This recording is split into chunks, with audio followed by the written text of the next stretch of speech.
আজকে যদি এই লড়াইটা আমরা যা করি, এই ওয়াকাফের যে বীর, এই যে ধর্মীয় রিলিজিয়াসের যে স্বাধীনতা, সাংবিধানিক স্বাধীনতা, রিলিজিয়াস ফান্ডামেন্টাল রাইট, এটা যদি বন্ধ করে দেওয়া হয়, তাহলে আগামী দিন আদিবাসীদের জল জঙ্গলের অধিকারের উপর আঘাত আসবে। তারপর শিখ পাঞ্জাবিদের গুরুদুয়ারার সম্পত্তির উপর আঘাত আসবে। এক সময় এভাবে হতে হতে আমার অমুসলিম হিন্দু ভাইদের দেবত্ব সম্পত্তির উপরে আঘাত আসবে। আর এই সম্পত্তিগুলো নিয়ে আদানি আম্বানিদের দিয়ে দেওয়া হবে, যারা ভারতবর্ষকে দেউলিয়া করে দিতে চায়। ভারতবর্ষের ব্যাংকগুলো থেকে শত শত কোটি টাকা ছেড়ে দিয়ে লুটে নিয়ে তারা বাইরে চলে গেছে। আমার আপনার ব্যাংকে ধার থাকলে ভাই আমার কত সেখানে কেস কাটারি হয়ে যায়, আর তাদের শত শত হাজার হাজার কোটি টাকা তাদের ঋণ মকুব করে দেওয়া হচ্ছে। আসলে কেন্দ্র সরকার আমার আপনার সম্পত্তি নিয়ে পুঁজিপতি ওই আদানি আম্বানিদের হাতে তুলে দিতে চায়।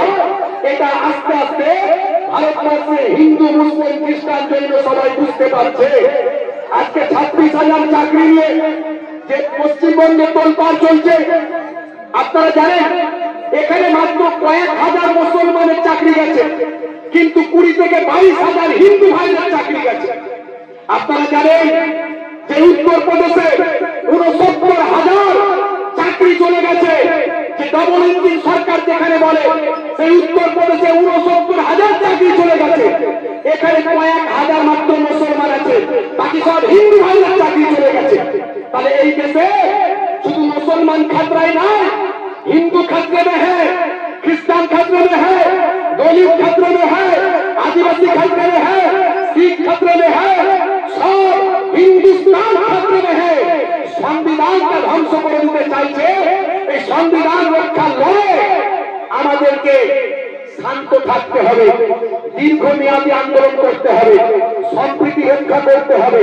কিছু মানুষ চাইবে যে এইরকম পরিবেশের মধ্যে টুপি মাথায় দিয়ে জুব্বা পরিয়ে পাঞ্জাবি পরিয়ে কিছু তাদের লোককে লাগিয়ে দিয়ে এই জায়গাগুলোর সম্প্রীতিকে নষ্ট করবে, দাঙ্গা করবে, হাঙ্গামা করবে।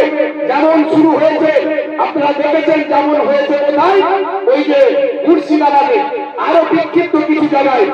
উপযুক্ত কন্ট্রোল করতে না পারলে এইরকম প্রোগ্রাম গুলো করবেন না, দায়িত্বশীল না হলে এইরকম প্রোগ্রাম করবেন না।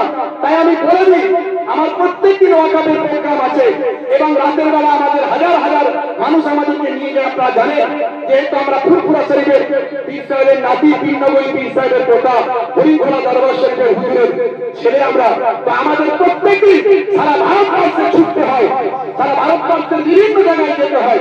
তা আমি ওয়াকাফের প্রোগ্রামগুলোর জন্য সব জায়গায় বলেছি, পুলিশ পারমিশন না হলে আমি যাব না। এখানেও বলেছি, পুলিশ যদি থাকে, আমাদের পুলিশ মহোদয় যারা আছেন তারা কিন্তু সব সময় মনে রাখবেন শান্তি শৃঙ্খলা বজায় রাখার জন্যই চেষ্টা করেন। অনেক ক্ষেত্রে তাদেরকে আমরা দোষারোপ করি, কিন্তু এটা ঠিক নয়। তারাও যে কি কষ্টের মধ্যে আছে তারা জানে। আমরা কিছু মানুষকে কন্ট্রোল করতে পারি না, আর তাদেরকে গোটা বাংলাকে কন্ট্রোল করতে হচ্ছে। মনে রাখবেন, আমাদের মাননীয় কিন্তু তারপরেও মাননীয় মুখ্যমন্ত্রীর কাছে আমাদের আবেদন থাকবে, আমরা রেখেছি।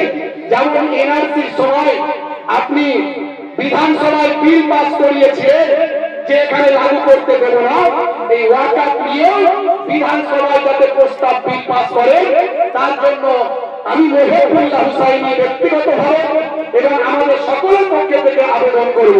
শুধু তাই নয়, আমরা আনন্দিত হয়েছি যে এই রাজ্য সরকার সুপ্রিম কোর্টে মামলা করিয়েছে, তামিলনাড়ু সরকার সুপ্রিম কোর্টে মামলা করিয়েছে। এবারে এখানে আরো অনেক রাজনৈতিক দল তারা গেছে, তারা সুপ্রিম কোর্টে মামলা করেছে বিভিন্ন জায়গা থেকে। যারা করছে তাদেরকে আমরা সাধুবাদ জানাই। ৭২টারও বেশি সুপ্রিম কোর্টের মামলা হয়েছে। আমাদের অপেক্ষা করতে হবে, আইনের পথ খোলা আছে। ভারতবর্ষের ন্যায় আদালতের প্রতি আমরা বিশ্বাস রাখি, আমরা বিশ্বাস রাখি যে ভালো কিছু হবে। তাই আপনারা শান্ত হন, আপনারা সজাগ থাকুন। আপনার পাশে কেউ না এসে কোনো অশান্তি তৈরি করতে পারে, কেউ না পাঞ্জাবি করে টুপি করে আপনাদের ভিতরে ঢুকে দাঙ্গা হাঙ্গামা লাগিয়ে দিতে পারে। উগ্র হবেন না। লড়াই আন্দোলনের লড়াই, এই লড়াই সংবিধান বাঁচানোর লড়াই। এটা মারপিটের জিনিস নয়, এটা গালমন্দের জিনিস নয়, ঝগড়ার জিনিস নয়, এটা আইনের লড়াই। একদিকে যেমন কেন্দ্র সরকারকে বুঝিয়ে দেবে আমরা লক্ষ লক্ষ মানুষ জামায়াত হয়ে যে আমরা তোমাদের কালা কানুন মানি না, আরেকদিকে লড়াই চলবে সুপ্রিম কোর্টে, আইনের লড়াই। সুপ্রিম কোর্ট আছে আমাদের বিশ্বাস, আমাদের ভরসা, তার উপর আমরা ভরসা রাখি, বিশ্বাস রাখি। এবং এই লড়াইকে আমাদেরকে সকলের মাঝে ছড়িয়ে দিতে হবে। শুধু মুসলমান নয়, হিন্দু, খ্রিস্টান, জৈন, বৌদ্ধ সবাইকে বোঝাতে সক্ষম হতে হবে যে এই লড়াইটা শুধু মুসলমানদের নয়। কেন বুঝছেন না? কেন বুঝছেন না? শুধু মুসলমান খাতরাই নয়, খাতরায় আমার দেশ আছে। এটা বোঝাতে পারলে জানবেন তবেই আপনি বাঁচতে পারবেন। এটা মাথায় রাখবেন। আমি বক্তব্য দীর্ঘায়িত করছি না, এখন বক্তব্য দিচ্ছি না। যদি দু চারটে কথা বলা হয় পরে বলবো। এখন একটু আপনাদেরকে শান্ত করার জন্য, বিষয়টা বোঝানোর জন্য বললাম। তাই আপনারা কেউ হইচই করবেন না। আমরা যথা সময়ে প্রোগ্রাম শেষ করব। পুলিশ প্রশাসন আমাদের সহযোগিতায় আছেন, আপনারা সজাগ থাকবেন। কেউ যদি কোনো ডিস্টার্ব করে তাকে ধরে নিয়ে পুলিশের হাতে তুলে দেবেন এবং সঙ্গে একটা ক্যামেরা করবেন, একটা ভিডিও করবেন আর ধরে নিয়ে পুলিশের হাতে তুলে দেবেন। কারণ এত বিশাল মানুষ, এর মাঝখানে কেউ একজন খারাপ চিন্তা ভাবনা নিয়ে ঘুরতে পারে, কাউকে একটা অঘটন ঘটিয়ে দিতে পারে।